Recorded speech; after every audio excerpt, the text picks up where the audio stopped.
Hey,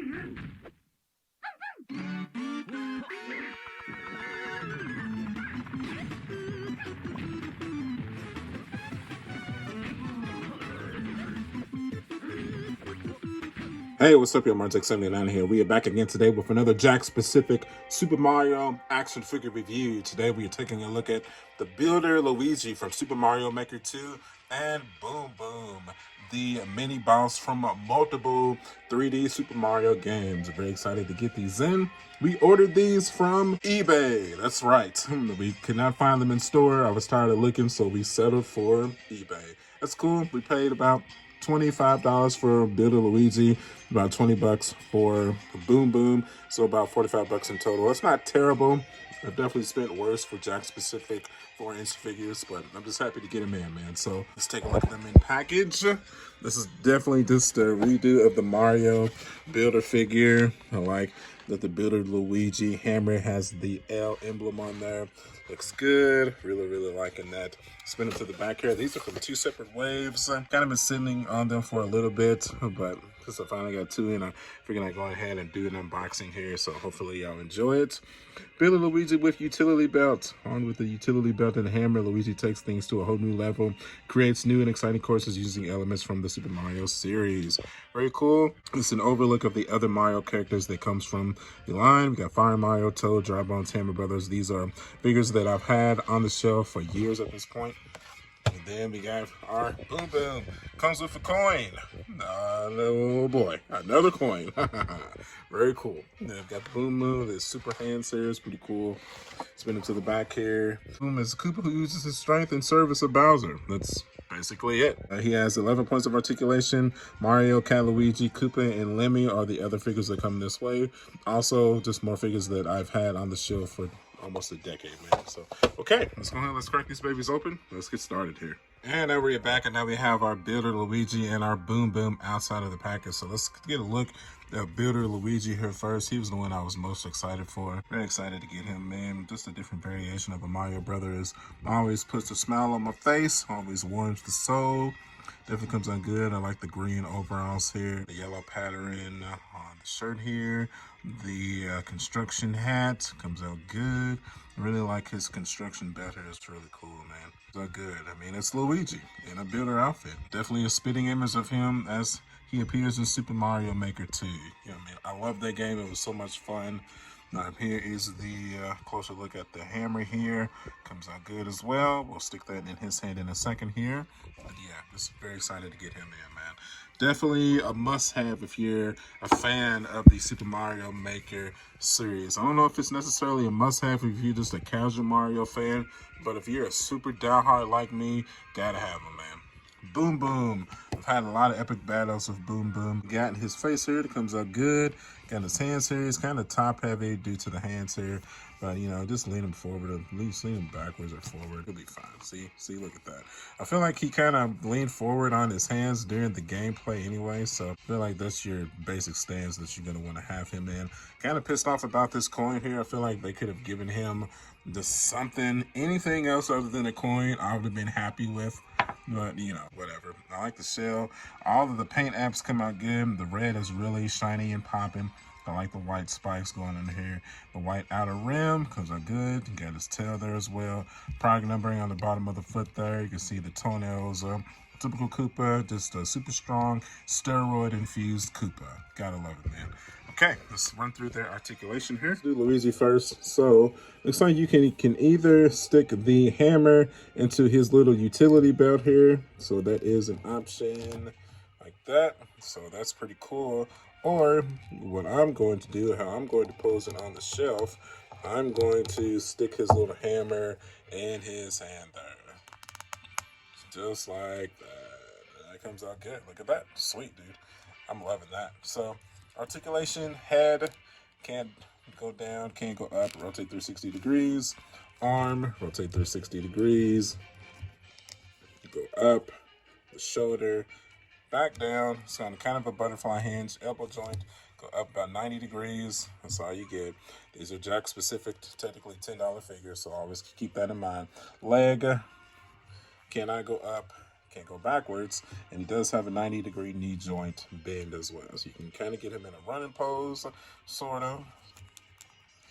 As you can see, it's kind of cool. Maybe put some sticky tack on the bottom of his boot there so that he can stand up as he is running. So that's pretty cool. It comes out good. Same articulation is on the opposite side of the figure here. The only difference is the hole on the hand here. So pretty cool. I think we're going to pose him just like that. Comes out good, man. Really cool. Super cool. Boom, boom here. His head can rotate to the left and rotate to the right. You cannot rotate 360 degrees though, because it is kind of gets hindered by the shell here. The arm can rotate 360 degrees. There you go. Can I go up? Oh, it's on a butterfly hinge connected to the shell. So keep that in mind. That's new. I've never seen that before. It's usually the arm is connected to the shell and the arm is separate from the shell itself. But once, as you can see here, the arm is connected to the shell, and that's what gives it more range of motion. So they probably did that since his hands are so big and adds such a big, heavy motion to the figure itself. So that's really cool. Wrist rotation, go 360 degrees. I don't think I showed it, but obviously the Luigi can do 360 degrees on the wrist rotation as well. You also can rotate the wrist down, up, as you can see. Be careful. It's like you get a little bit of paint chipping there if you try to push that wrist articulation too much, so be careful of that. You can rotate that 360 degrees as well. So it looks like you have your most open articulation on the outer portion of the wrist there. So keep that in mind. Make sure you keep that rotated correctly so that you can, it looks like you really need to keep the fist on the outer portion of it. It needs to line up with the wrist here on the arm so that it looks right, because that's not going to look right like that. You really need to keep it like that to cover up the joint. So leg cannot kick forward, you can't kick backwards.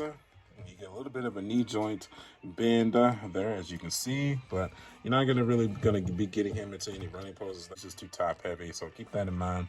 The only kind of pose you're really gonna get him into is if you kind of balance him on the hands here, and he's just gonna be standing tall. Maybe you can kind of get him kind of in a pose here. He's standing strong and tall, so that's not bad. I wish he had a little bit more articulation in the neck, so you can maybe have him look down a little bit. That would have been cool, but you know, it's better than nothing, I guess.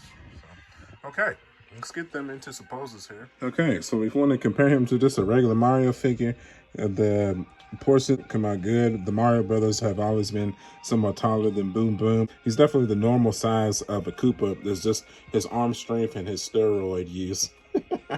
I'm sorry, on steroids. He's just a mutated Koopa with big hands. I'm sorry, Boo Boo.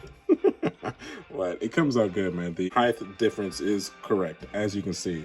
If you want to compare him to Goku, as his figure arts here, you can see that the size difference comes out good. This Goku is a 6-inch figure, so the 4-inch figures compared to it as his figure arts comes out pretty normal. If we also wanted to compare him to a Black Series Darth Vader, which is about a 6-inch figure as well, that was, you can see the height difference in the figures as well. So definitely the 4-inch JAKKS specific figures comes out good. It's nothing crazy, nothing fancy. What you see is what you get. Do I recommend these figures? Are these diehard must-have Mario figures? It just depends. I mean, I'm a diehard Mario fan, as you all know, so you know I plan on getting every 4-inch Mario figure that I can possibly obtain. You know, I've been a Mario fan since I was a 4-year-old boy, so that is not going to end anytime soon. So anytime I can add more essence to my childhood, to my shelf, I'm going to do it. If you're a casual Mario fan, definitely not a must-have. I mean, if you're a huge fan of Super Mario Maker or Super Mario 3D World, Galaxy, Odyssey, where Boom Boom made appearances, you know, maybe you can add this to your shelf. But definitely, it's not going to make or break your Mario shelf if you don't add these figures onto your shelf. So that is about it, man. So all right, let's go ahead and let's add these figures to the museum, and we will begin to finish out here. And now we're back, and now we have our Luigi Maker added onto the shelf, and look at that. Oh, so happy. Oh, it's so good, man. It's so good. It's always good to get a companion Luigi added on with a Mario figure, man. So many variations of the Mario Brothers on this shelf. We have Mario Maker, we have Flying, we have Ice, we have Star Power, we have Fire, we have Metal, we have Cat, and that's it. It was so good, man. It's so good. I'm very happy to get this in, man. Definitely a must-have for the essential Mario fan. You gotta have it, man. It just makes the shelf pop so much more, as you can see. And we took our Boom Boom, put him onto the main shelf. That comes out good as well. Really liking that. Put him behind the Kami. Really had to finagle some stuff around to get him to fit onto the shelf. But for the 4-inch figures, that comes out great, man. Really liking how that turned out. Updates to the shelf. We put a couple of Koopas behind the Figure Arts Bowser. The Band Presto Bowser is still the main Bowser on my shelf because that is the correct size Bowser in my opinion. We have all the Koopa kids over here. Still need to track down a Roy. Yeah, we need to get 4-inch versions of Morton and Roy in to complete our Koopa kids. Hopefully we'll get that sooner rather than later.